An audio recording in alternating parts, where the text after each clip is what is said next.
British advanced pain clinic నొప్పి మాయం surgery దూరం. For appointments 9155515563.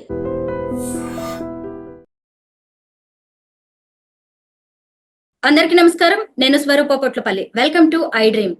కలకాలం తోడుంటానని చెప్పిన భర్త భార్య పిల్లల్ని దేశం కాని దేశంలో వదిలేసి తన దారి తాను చూసుకున్నారు.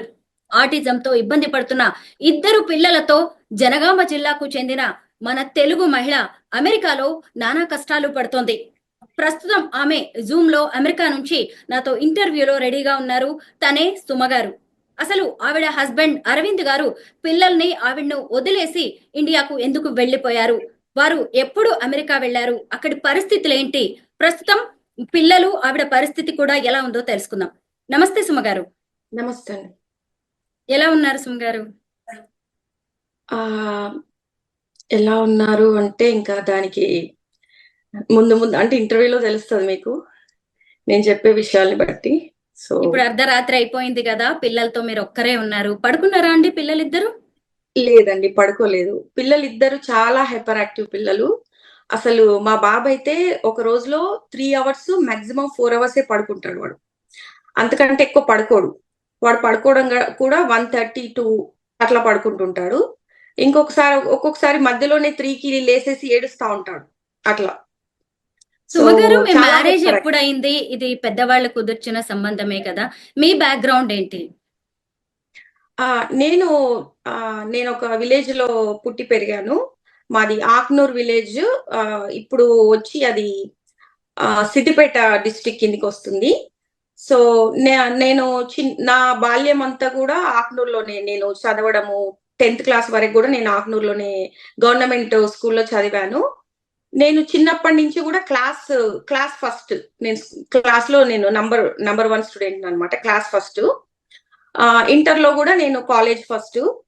బీటెక్ లో కూడా నేను చాలా యాక్టివ్ గా ఉండేదాన్ని. నేను స్పీచెస్ ఇవ్వడం కానీ, ఎప్పుడు కూడా నాకు స్పీచ్లలో ఫస్ట్ ప్రైజ్ రావడము. నేను ఒక రైటర్ని కూడా, కవితలు రాస్తుంటాను, స్టోరీస్ రాయడము, అట్లా కొంచెము నాకు అన్ని అంటే చాలా ప్రైజెస్ వచ్చేవి చిన్నప్పుడు. క్లాస్ లో కానీ కాలేజ్లలో కానీ ఎక్కువ ప్రైజెస్ నాకే వచ్చేవి అట్లా. సో నేను ఎందుకంటే బీటెక్ లో ఉన్నప్పుడు కూడా నేను యాంకర్ గా చేసేదాన్ని. సో కాలేజీలలో కూడా నాకు యాంకరింగ్ చేయడం అన్నా, టీచింగ్ చేయడం అన్నా, ఇట్లా స్పీచెస్ ఇవ్వడం అన్నా కూడా చాలా ఇంట్రెస్ట్. ఇది ఎలా వచ్చిందంటే మా ఫాదర్ నుంచి వచ్చింది. మా ఫాదరు ఒక గవర్నమెంట్ టీచర్ గా వర్క్ చేశారు. ఆయన 1981లో ప్రెసిడెంట్ అవార్డు కూడా తీసుకున్నారు. సో అట్లా ఆయన కూడా ఇలా టీచింగ్ లో చాలా మంచి బెస్ట్ టీచర్ గా అవార్డు రావడము, ఆయన స్పీచ్లు ఇవ్వడము, ఆ టైప్ ఆఫ్ ఎన్వైరన్మెంట్ లో నేను పెరిగాను కాబట్టి నాకు కూడా ఆటోమేటిక్ గా మా ఫాదర్ దగ్గర నుంచి ఇవన్నీ కూడా వచ్చాయి. సో అట్లా నేను ఎక్కువగా మా ఫాదర్ తో నాకు ఎక్కువ అటాచ్మెంట్ అనమాట. సో నేను ఒక మంచి ఎలా అంటే ఒక ట్రెడిషనల్ ఫ్యామిలీలో పెరిగాను. అరవింద్ గారి మ్యాచ్ మీకు ఎలా వచ్చింది? ఇది అరేంజ్డ్ మ్యారేజా? ఇది అరేంజ్డ్ మ్యారేజే. ఎలా అంటే అరవింద్ వాళ్ళ తాతయ్య మాకు ఒక 30 years నుంచి తెలుసు అనమాట. మా తాత వాళ్ళ తాత ఫ్రెండ్స్. ఆయన నేను చిన్నగా ఉన్నప్పటి నుంచి కూడా మా ఇంటికి రోజు వచ్చేవారు వాళ్ళ తాతయ్య. సో అట్లా రావడంతో ఏంటంటే, సో ఒక రోజు ఆయనే చెప్పారనమాట, మాకు ఇలా మా అబ్బాయి వాళ్ళ కొడుకున్నాడు, సో అందుకని పెళ్లి చేస్తే బాగుంటుంది, మీ అమ్మాయి నాకు చిన్నప్పటి నుంచి నేను చూస్తున్నాను కదా, సో అట్లా చాలా బాగుంటుందని ఆయన ప్రపోజ్ చేస్తే, సో చాలా మంచి అంటే ఆయన మాకు తెలుసు కాబట్టి మంచి ఫ్యామిలీ అనుకొని మేము అలా అనుకున్నాము.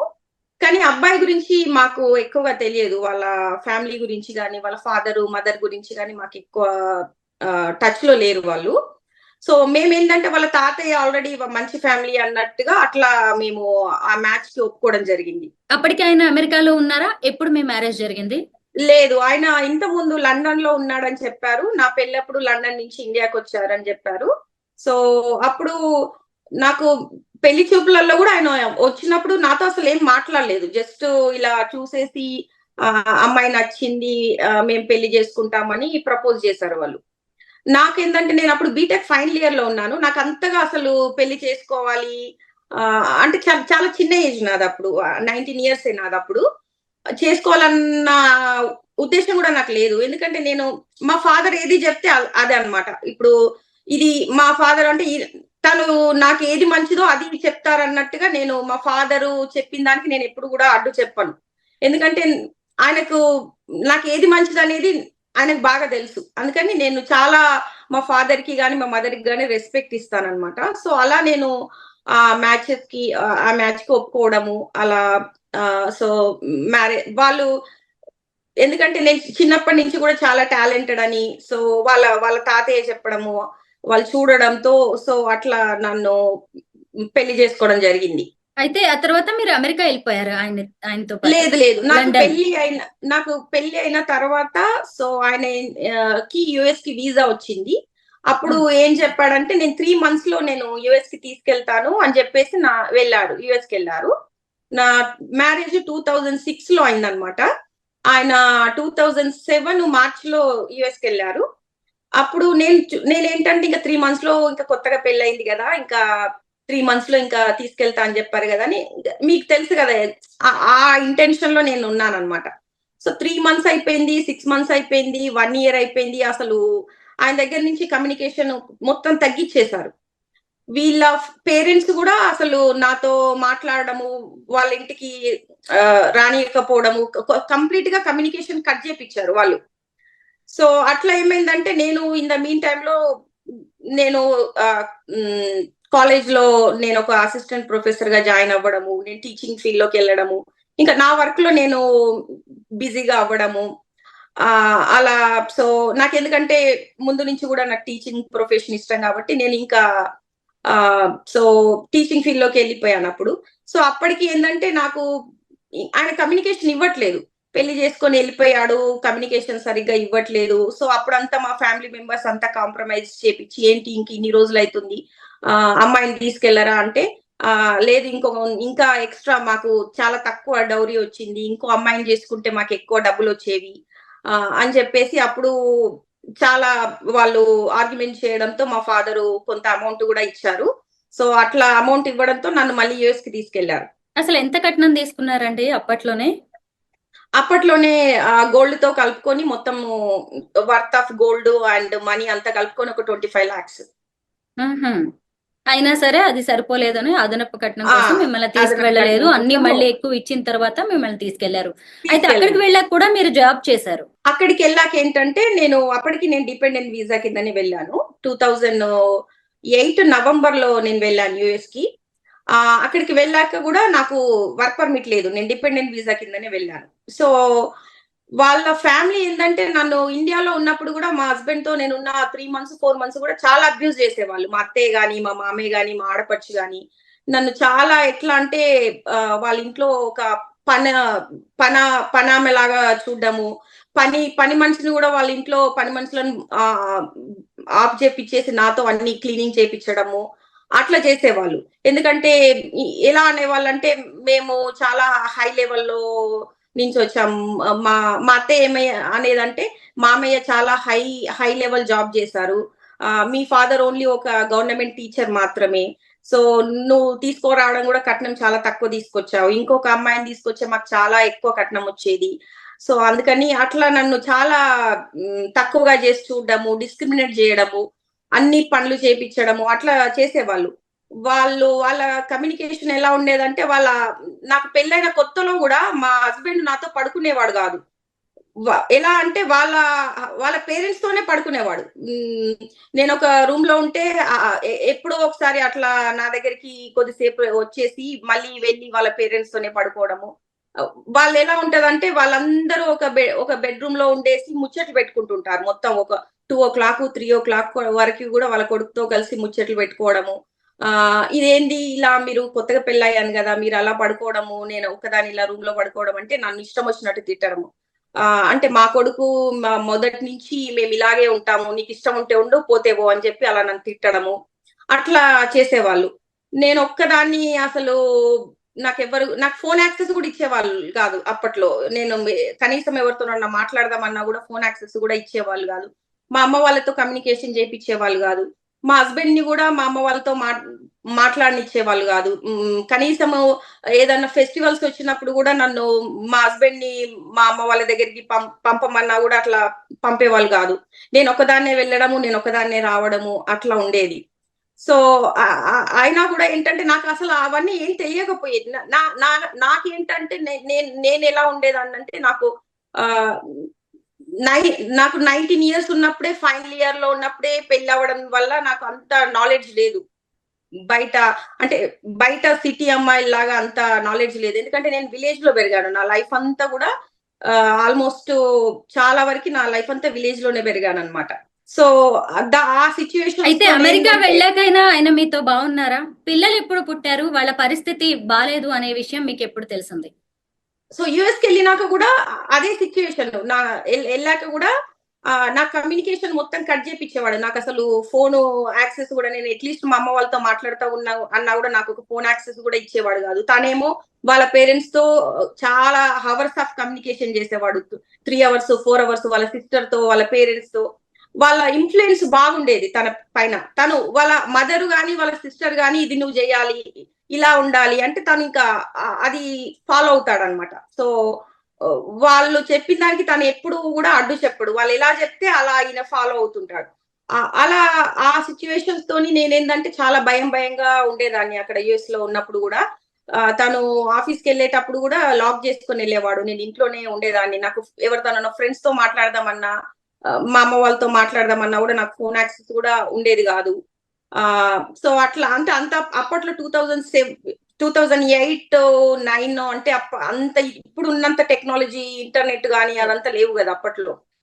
సో అలా నేను ఇంట్లోనే భయపడుకుంటూ ఒక డిప్రెషన్ లోకి వెళ్ళేదాన్ని బాగా. సో ఏంటి నేను ఇలా వచ్చి ఇక్కడ ఉన్నాను, ఏంటి నా సిచ్యువేషన్ ఏంది అని చెప్పేసి. సో అలా ఆ టైంలోనే నాకు ప్రెగ్నెన్సీ వచ్చింది. మా పాప, సో అప్పుడు ఫస్ట్ పాప అన్నమాట.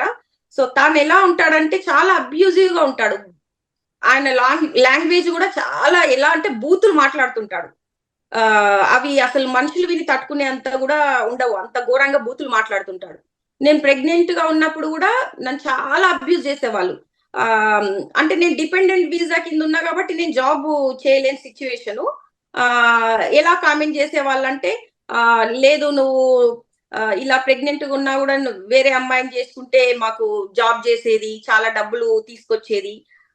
నువ్వు ఇప్పటి వరకు ఇంకా ఇక్కడ యుఎస్ లో వచ్చి ఇంకా జాబ్ చేయట్లేదు అంటే, నేను ప్రెగ్నెంట్ గా ఉన్నాను కదా, సో ఇప్పుడు నేను జాబ్ చేసే సిచ్యువేషన్ కాదు కదా అన్నా కూడా వాళ్ళు అర్థం చేసుకోకుండా నన్ను చాలా అబ్యూజ్ చేసేవాళ్ళు. సో ఆ సిచ్యువేషన్స్ తోని నేను పాప అప్పుడు డెలివరీ 2009 అప్పట్లో.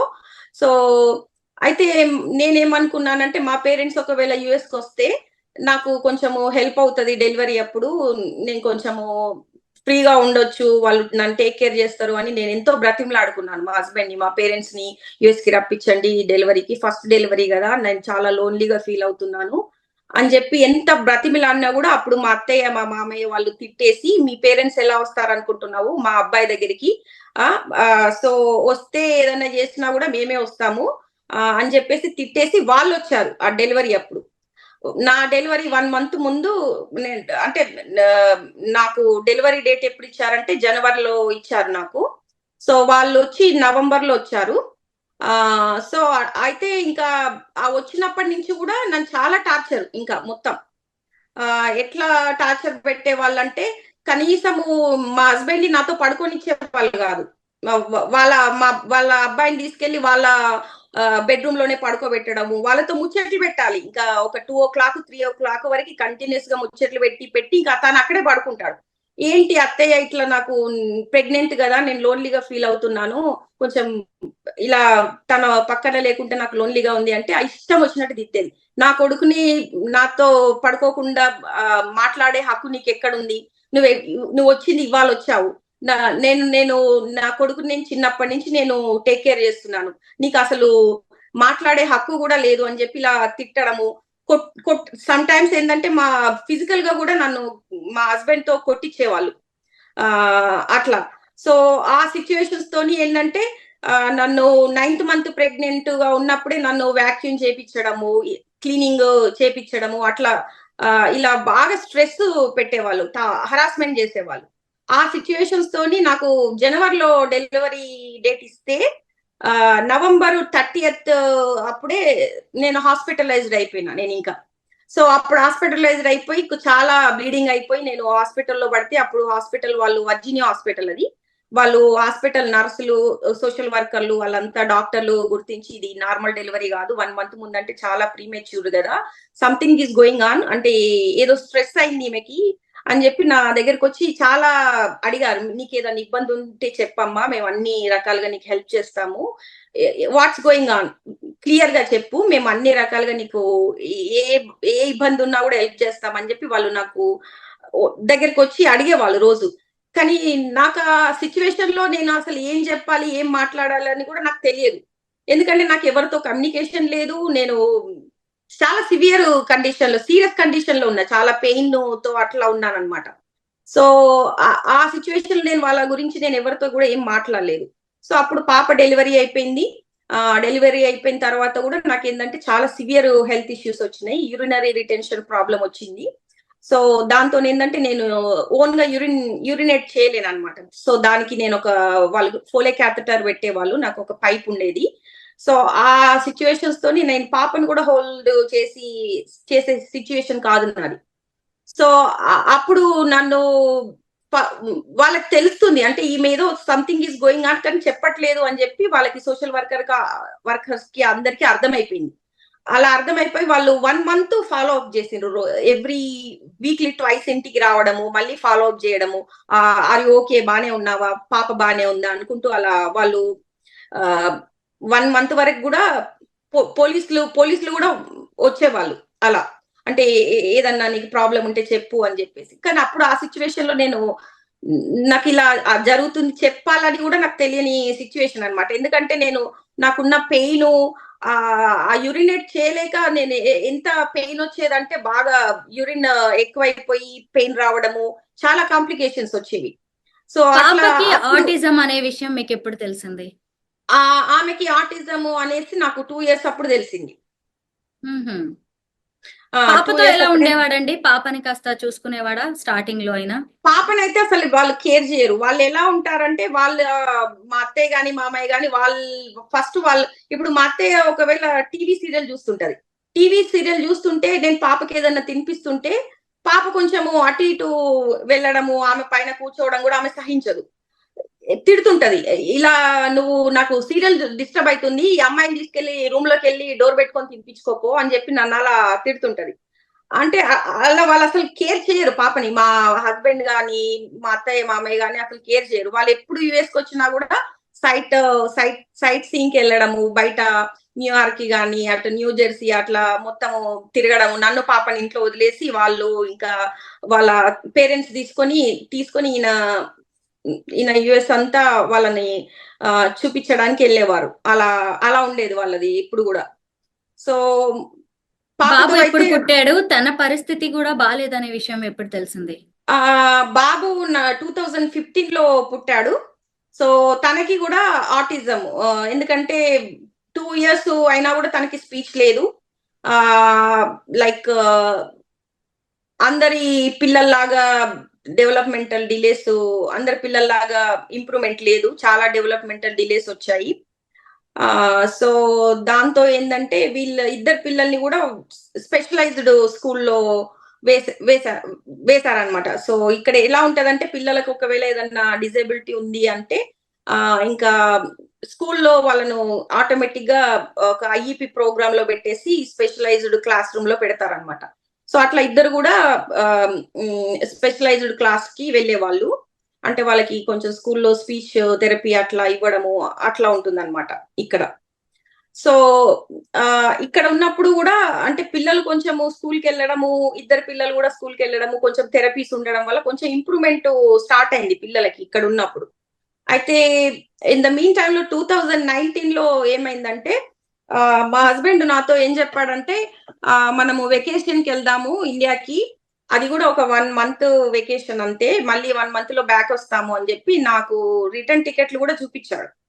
అట్లా చూపించేసి మమ్మల్ని ఇండియాకి తీసుకెళ్లేసి ఇంకా తను వెళ్ళిన తర్వాత ఏంటంటే వీసాకి అటెండ్ అవ్వాలి ఒకసారి ఇండియాకి వెళ్ళాక, మళ్ళీ వీసా స్టాంపింగ్ చేయించుకోవాలి. అప్పుడు తను ఒక్కనికే వీసా పెట్టుకున్నాడు, నాకు పెట్టలేదు.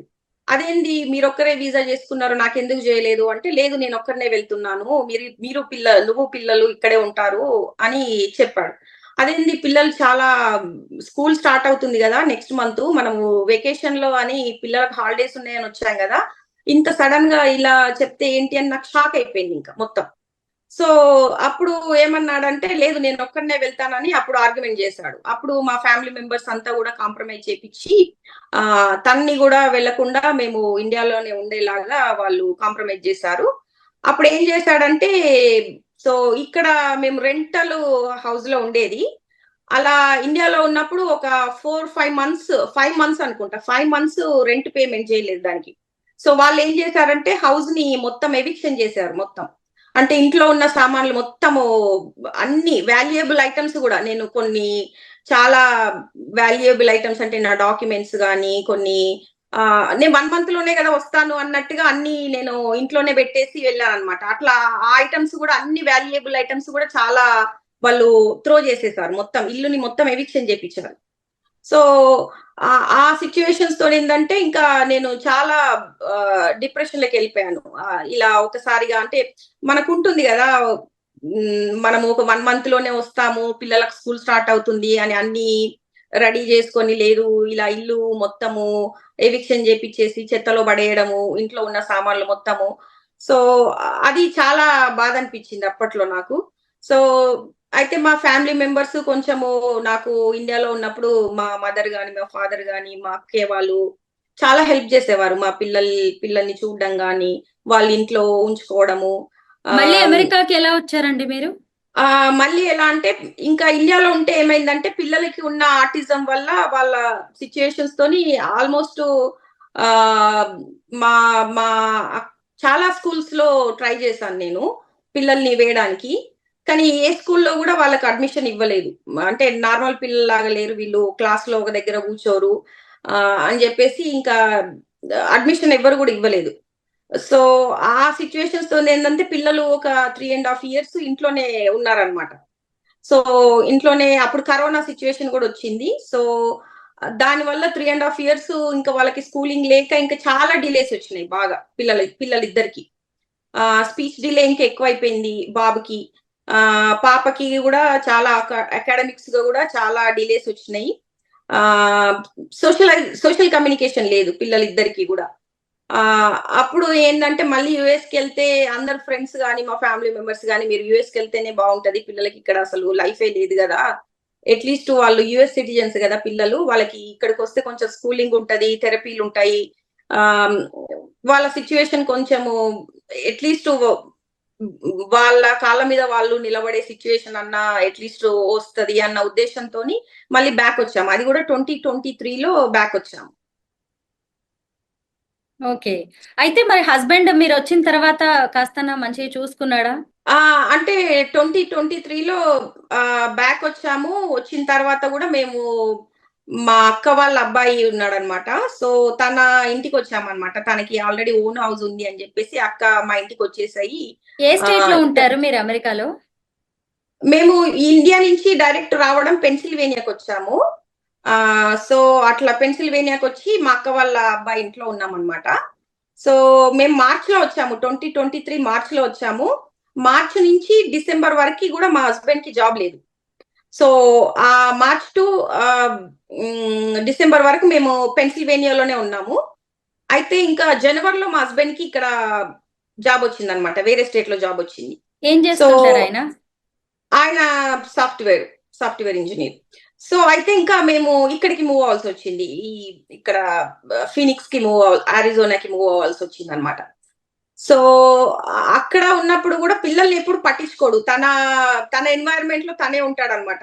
సో నేను ఏదన్నా అడిగి అట్లీస్ట్ కొంచెం పిల్లలతో అందరూ పేరెంట్స్ లాగా కొంచెము టైం స్పెండ్ చేయొచ్చు కదా, పాపతో కొంచెం కూర్చోబెట్టి ఏదన్నా యాక్టివిటీ చేపించవచ్చు కదా, బాబుతో నన్ను అట్లీస్ట్ కొంచెము మాట్లాడొచ్చు కదా, ఏదో ఒకటి సంథింగ్ అందరు పేరెంట్స్ లాగా ఉండొచ్చు కదా అంటే నన్ను ఇష్టం వచ్చినట్టు కొట్టడము, తిట్టడము, నా ప్రైవసీకి నువ్వు అడ్డొస్తున్నావు, నువ్వు ఏదైనా చేసుకోవాలనుకుంటే నీ పిల్లల్ని నువ్వు టేక్ కేర్ చేసుకో, సో నాకు ఇలాంటి రెస్పాన్సిబిలిటీస్ పెట్టకు, అని చెప్పేసి నన్ను చాలా అబ్యూజివ్ గా తిట్టేవాడు. నేనేమన్నా తనని కనీసము పిల్లల్ని మనము ఈవినింగ్ అన్నా కనీసము వీకెండ్ అన్నా పార్క్ తీసుకెళ్ళాలి కదా, కనీసము తీసుకెళ్ళాలి అంటే లేదు నీకు వెళ్ళాలనుకుంటే నువ్వు తీసుకొని వెళ్ళు పిల్లల్ని, నేను నేను రాను అని చెప్పేసి అలా అవాయిడ్ చేయడము అట్లా చేసేవాడు అనమాట. సో కంప్లీట్ గా అయితే పిల్లలకి ఎప్పుడు కూడా తను టైం స్పెండ్ చేసేవాడు కాదు.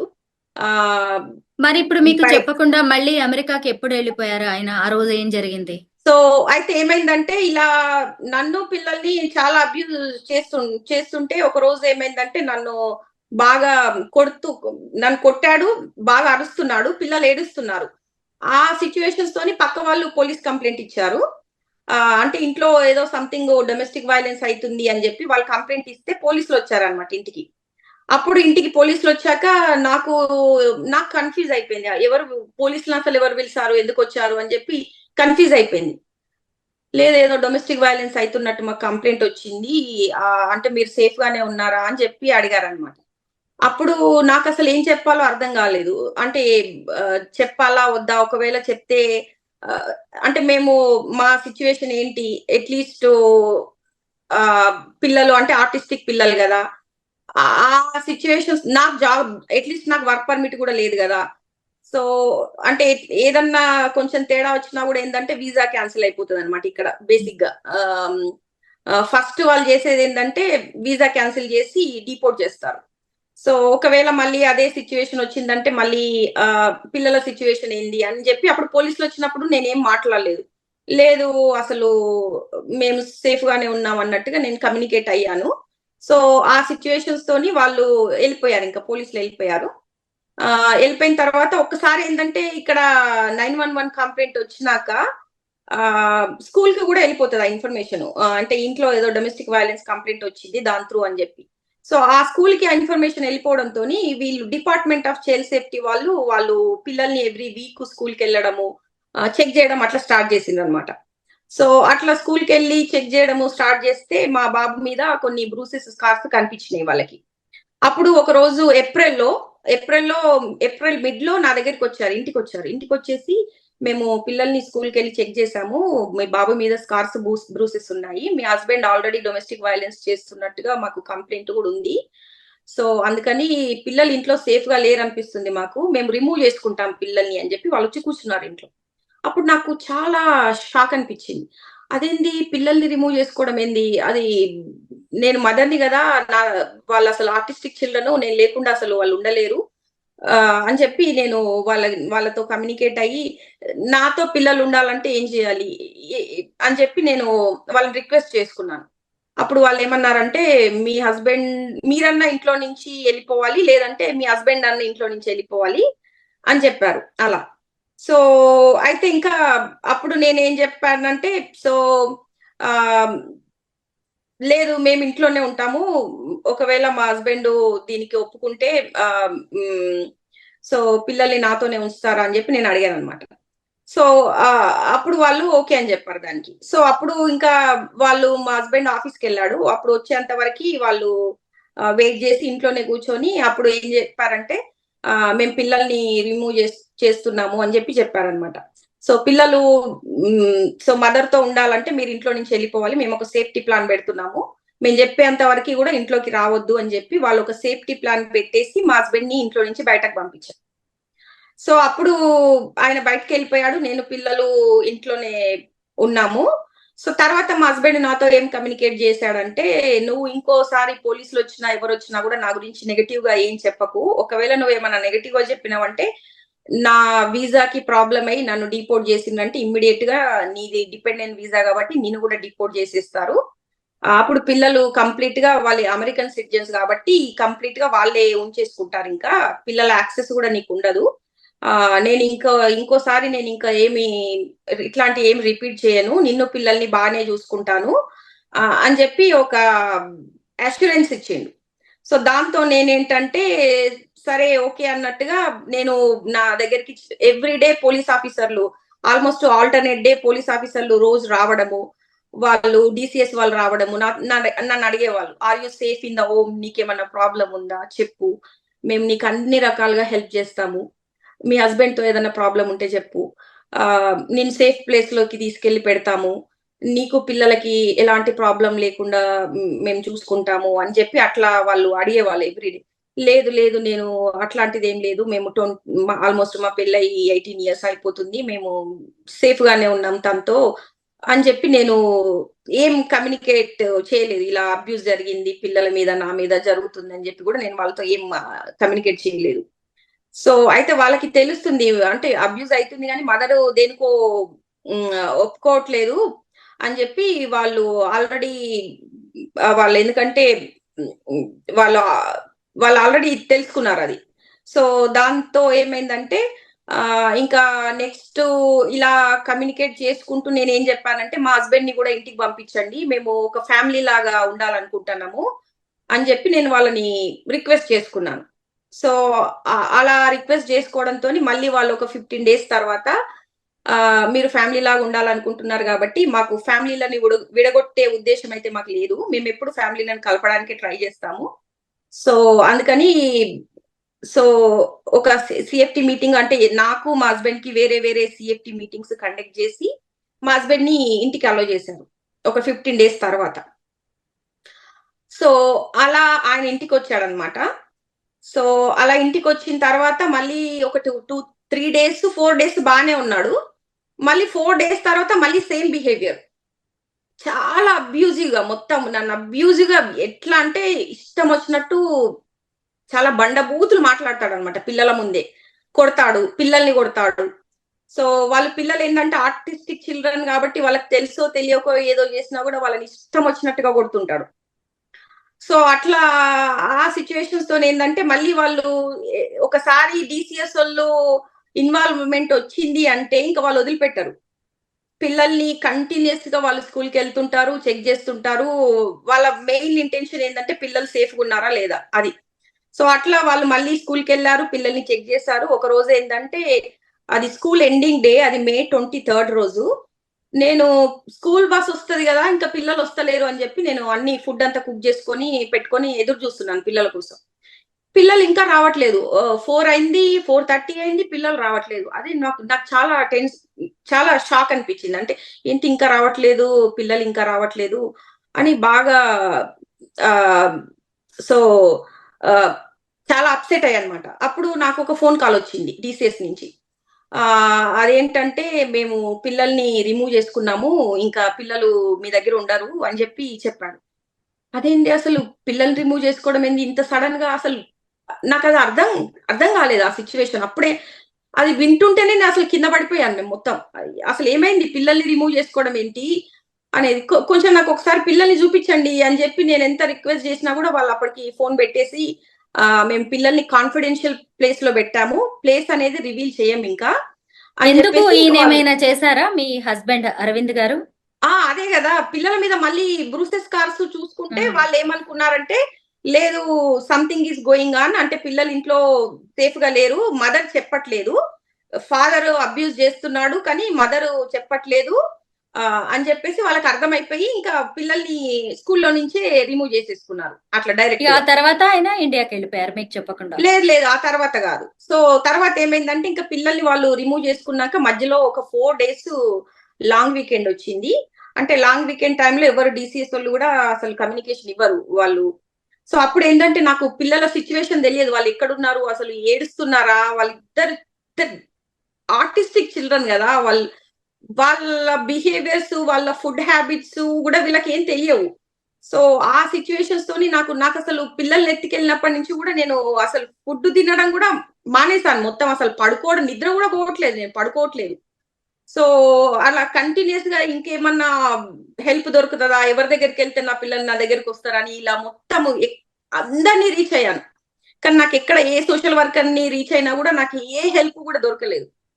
సో అప్పటికి ఒక 2 days తర్వాత ఏంటంటే నాకు ఆల్రెడీ నేను ఒక ఎమర్జెన్సీకి వెళ్ళినప్పుడు నా ఈమెయిల్ ఐడి ఇస్తాను కాబట్టి అప్పుడు నాకు పిల్లల బ్లడ్ వర్క్ రిజల్ట్స్ వస్తున్నాయి. నాకు అవి ఏంటంటే 2 పిల్లలు ఎమర్జెన్సీలో పడిపోయినారు, వాళ్ళ బ్లడ్ గ్లూకోజ్ లెవెల్స్ మొత్తం ఫాల్ డౌన్ అయిపోయినాయి, సివియర్ కండిషన్ లో ఉన్నట్టు ఆ బ్లడ్ వర్క్ రిజల్ట్స్ చూస్తే నాకు తెలిసి ఇంకా అప్పటికప్పుడు చాలా అసలు ఎందుకంటే ఇక్కడ ఉన్నది ఒక ఫీనిక్స్ చిల్డ్రన్ హాస్పిటల్ కాబట్టి అక్కడ పిల్లలది కాబట్టి అక్కడికి పరిగెత్తుకుంటూ వెళ్ళిపోయాను నేను ఇంకా.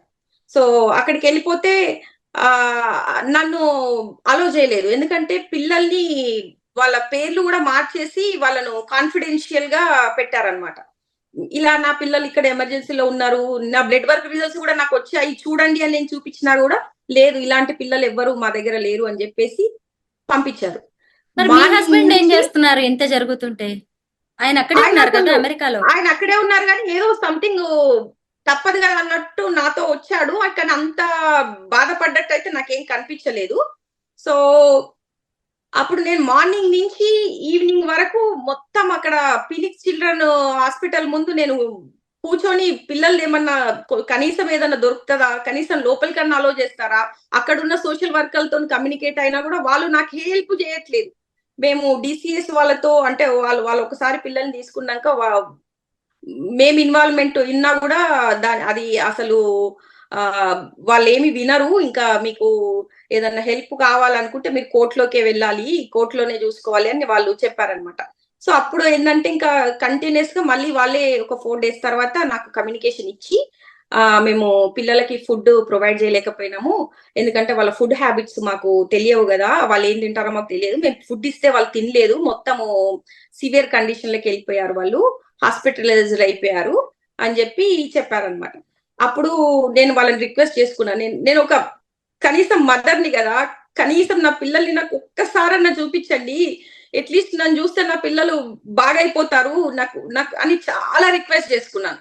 అప్పుడు వాళ్ళు ఒక 1 hour విజిటేషన్ ఇస్తామని చెప్పి చెప్పారనమాట. అలా నేను ఒక 1 hour విజిటేషన్ ఇస్తే ఇద్దరు పిల్లల్ని వెళ్ళి చూస్తే ఇద్దరు పిల్లలు ఎట్లా ఉన్నారంటే మొత్తం అసలు బెడ్ పైన పడుకొని చాలా సీరియస్ కండిషన్ లో ఉన్నారు.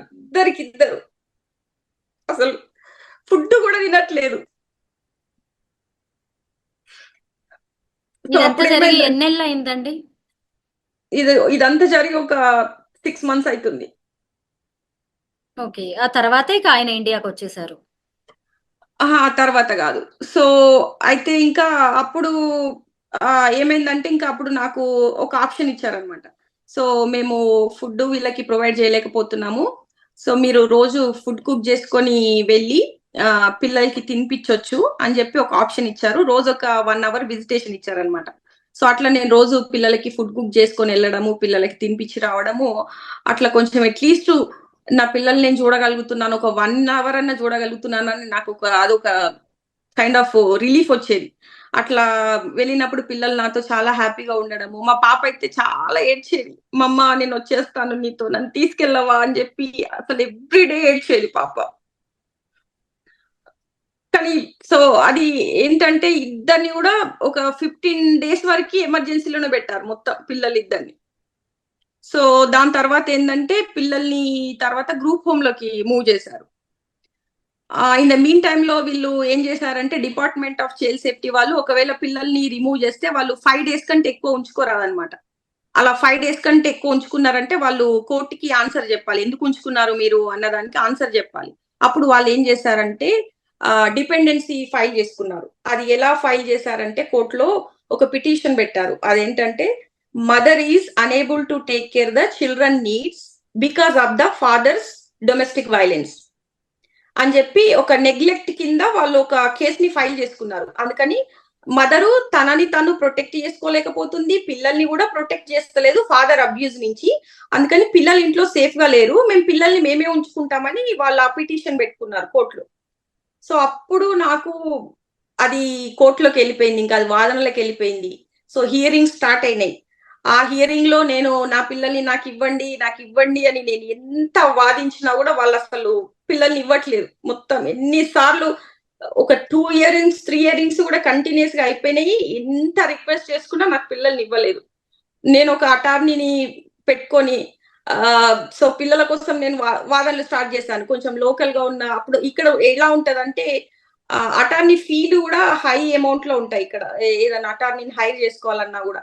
సో మేము చాలా అటార్నీల దగ్గరికి వెళ్ళి నేను చాలా అంటే అటార్నీల దగ్గరికి వెళ్ళాను అనమాట. ఇలా నా కేసు ఉంది వాదించండి, నా పిల్లల్ని బయటకు తీసుకురావండి అంటే మినిమం ఒక $5,000 అడిగిండ్రు ఒక్కొక్క అటార్నీ ఆ కేసు టేకప్ చేయాలంటేనే. అప్పుడు నాకు నా దగ్గర ఎందుకంటే నేను జాబ్ చేయట్లేదు, నా దగ్గర మనీ కూడా లేవు అప్పుడు.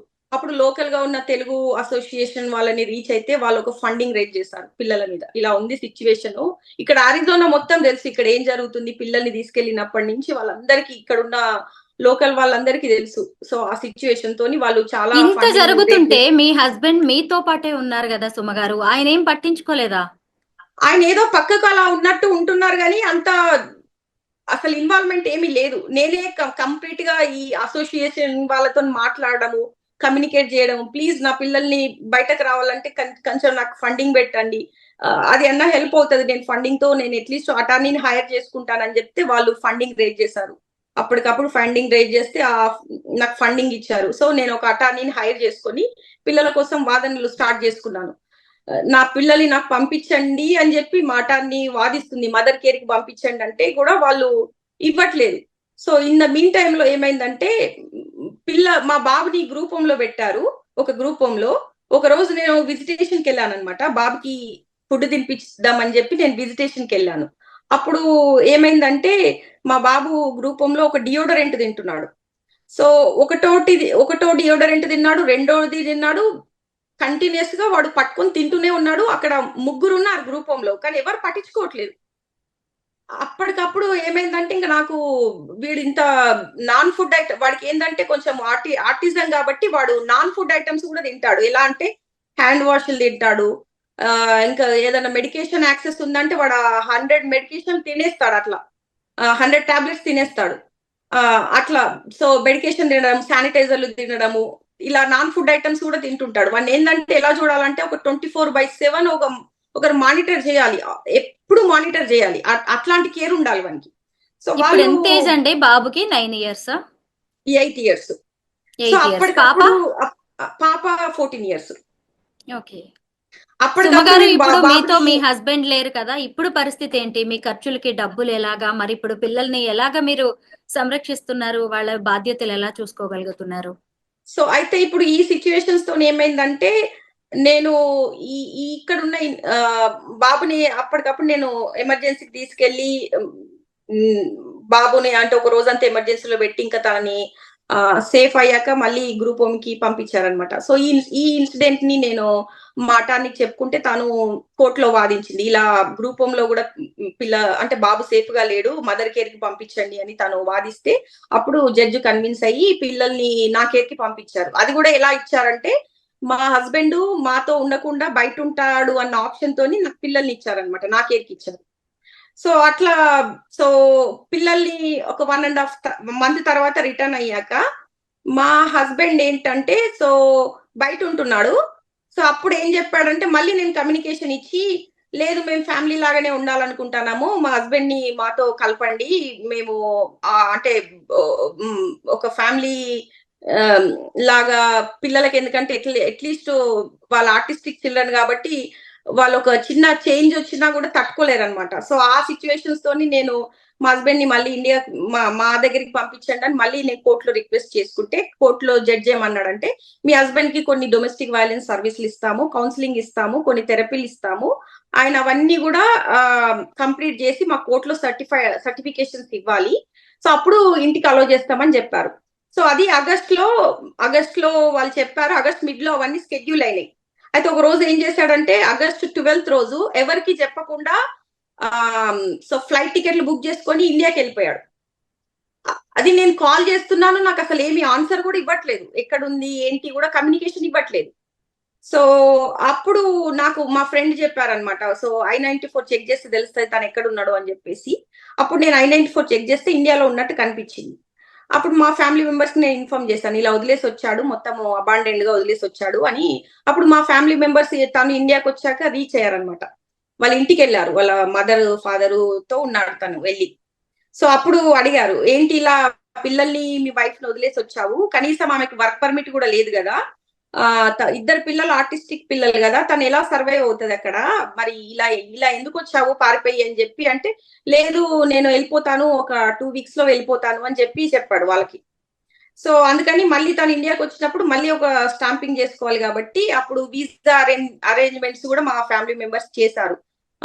తనని వీసాకి అటెండ్ చేయడానికి కూడా అన్ని ఫీ పేమెంట్ చేయడం కూడా మా ఫాదర్ వాళ్ళు చేపించి అన్ని అరేంజ్మెంట్ చేసి వెళ్ళమని చెప్తే వీసాకి వెళ్ళినట్టే వెళ్ళి, లేదు నాకు వీసా లేదు, సమ్ రిజెక్ట్ అయింది, లేదు రాలేదని ఏదో అబద్ధం చెప్పాడు. తర్వాత అప్పటి నుంచి కూడా మళ్ళీ మా ఫ్యామిలీ మెంబర్స్ ఎన్నిసార్లు అడిగినా కూడా ఎప్పుడు వెళ్తావు అన్న దానికి ఏమి ఆన్సర్ కూడా ఇవ్వట్లేదు. సో కోర్టులో ఏం చెప్పాడంటే, కోర్టు అక్కడి నుంచి తను కోర్టు హియరింగ్ అటెండ్ అయ్యాడు. సో అది కూడా తను ఇండియాకి వెళ్ళాక ఫస్ట్ కోర్టు హియరింగ్ లో ఏం చెప్పాడంటే, నువ్వు ఎందుకు వెళ్ళావు అని జడ్జి అడిగాడు అనమాట. అడిగితే, లేదు మా ఫాదర్ చాలా సివియర్ కండిషన్ లో ఉన్నాడు, ఎమర్జెన్సీలో ఉన్నాడు, అందుకని వెళ్ళాల్సి వచ్చింది అని చెప్పాడు. అప్పుడు జడ్జి ఏమన్నాడంటే, సరే మీ ఫాదర్ సివియర్ కండిషన్ లో ఉన్నాడు అంటున్నావు కదా, నువ్వు అలా వెళ్ళడానికి ప్రూఫ్స్ ఉన్నాయా? నీకు అంటే మీ ఫాదర్ నిజంగా ఎమర్జెన్సీలో ఉన్నట్టు ప్రూఫ్స్ అన్ని నాకు కోర్టులో సబ్మిట్ చేయాలి. మీకు ఫాదర్ గురించి ఏ టైప్ ఆఫ్ కమ్యూనికేషన్ వచ్చింది, అది ఆ కమ్యూనికేషన్ ప్రూఫ్ కూడా మాకు కోర్టులో సబ్మిట్ చేయాలి అని చెప్పాడు. నువ్వు ఎప్పుడు వస్తావు అంటే 2 weeks లో వస్తానని చెప్పాడు.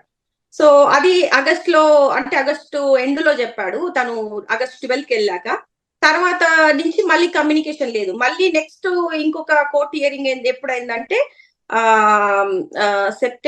అక్టోబర్ లో ఒక కోర్టు హియరింగ్ అయింది. సో దాంట్లో కూడా మళ్ళీ అటెండ్ అయ్యి ఏంటి మళ్ళీ రావట్లేదు అని అడిగితే, లేదు మా ఫాదర్ ఇంకా సీరియస్ కండిషన్ లోనే ఉన్నాడు, తను చాలా ఎమర్జెన్సీలో ఉన్నాడు, అందుకని రాలేకపోతున్నానని చెప్పాడు.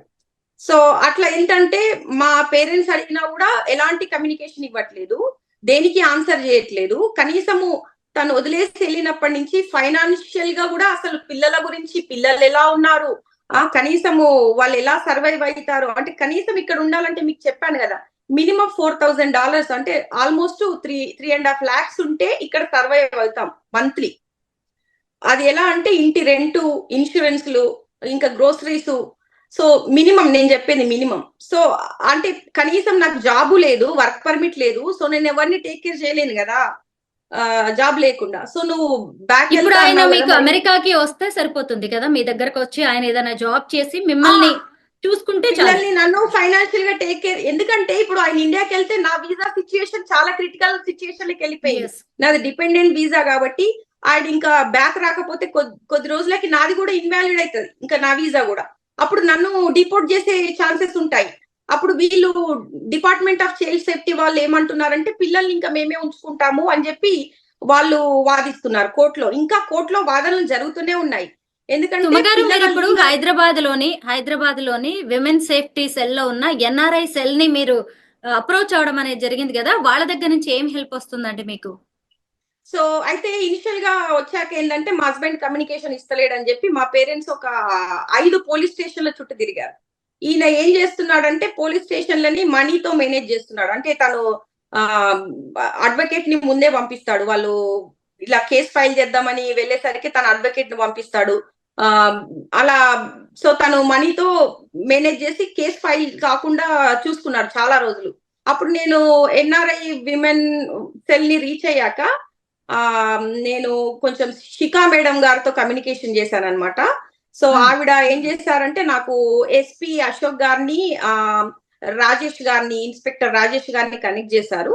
సో వాళ్ళిద్దరు కూడా నాకు ఎప్పటికీ ఫాలో అప్ చేయడము, సో వాళ్ళ హెల్ప్ తో ఒక ఎఫ్ఐఆర్ ఫైల్ చేయించారనమాట వాళ్ళు. ఆ ఫైల్ అయిన ఎఫ్ఐఆర్ కూడా జనగం కి ట్రాన్స్ఫర్ అయింది. సో అయితే ఇప్పుడు జనగంలో కూడా ఏంటంటే, సో పోలీసులు రమ్మని చెప్తే తను రావట్లేదు, అడ్వకేట్ ని పంపిస్తున్నాడు, ప్రాపర్ కమ్యూనికేషన్ ఇవ్వట్లేదు. ఇప్పుడు తను ఏంటంటే, అట్లీస్ట్ ఇక్కడికి బ్యాక్ వస్తే ఏమైతుందంటే, కనీసం ఫైనాన్షియల్ గా టేక్ కేర్ చేసి పిల్లల్ని ఫైనాన్షియల్ గా చూసుకునే సిచ్యువేషన్ వస్తుంది నాకు, ఎందుకంటే నాకు వర్క్ పర్మిట్ లేదు కదా. సో లేదు అంటే ఆయన అక్కడి నుంచి మీకు డబ్బు పంపించినా కనీసం పిల్లల్ని చూసుకోవడానికి మీకు యూజ్ ఉంటది. ఇంకొక సిచ్యువేషన్ ఏంటంటే, నా వీసా ఇప్పుడు నేను డిపెండెంట్ వీసా కాబట్టి నా వీసా అసలు ఎప్పుడు ఇన్వాలిడ్ అయ్యేది తెలియదు. సో తను ఏంటంటే ఆల్రెడీ గ్రీన్ కార్డ్ ప్రాసెస్ చేశాడు. I-140 అనేది మాకు 2012 లోనే అప్రూవ్ అయింది అనమాట. సో అంటే డేట్ అనేది కరెంట్ ఉంది, ఇప్పుడు గ్రీన్ కార్డ్ డేట్ కరెంట్ లో ఉంది. సో తను ఆల్రెడీ జనవరిలో అప్లై చేశాడు, అది గ్రీన్ కార్డ్ ప్రాసెస్ స్టార్ట్ అయింది. తను మళ్ళీ ఇండియాకి వెళ్ళాడని చెప్పి ఎంప్లాయర్ దాన్ని హోల్డ్ లో పెట్టాడు. సో తను ఒకవేళ బ్యాక్ వస్తే ఏంటంటే మళ్ళీ గ్రీన్ కార్డ్ ప్రాసెస్ స్టార్ట్ అవుతుంది. సో నా వీసాకి హెల్ప్ అవుతుంది, అట్లీస్ట్ నన్ను డిపోర్ట్ చేయకుండా ఇక్కడ నాకు హెల్ప్ అవుతుంది. సో దానికి సంబంధించిన డాక్యుమెంట్స్ నేను ఎంత అడిగినా కూడా నాకు ప్రొవైడ్ చేయట్లేదు. నాకు ఆ గ్రీన్ కార్డ్ సంబంధించిన డాక్యుమెంట్స్ ఏం అడిగినా కూడా, మా పేరెంట్స్ అడిగినా కూడా ప్రాపర్ కమ్యూనికేషన్ ఇవ్వట్లేదు. ఎలాంటి డాక్యుమెంట్లు కూడా ఇప్పటి వరకు ప్రొవైడ్ చేయట్లేదు.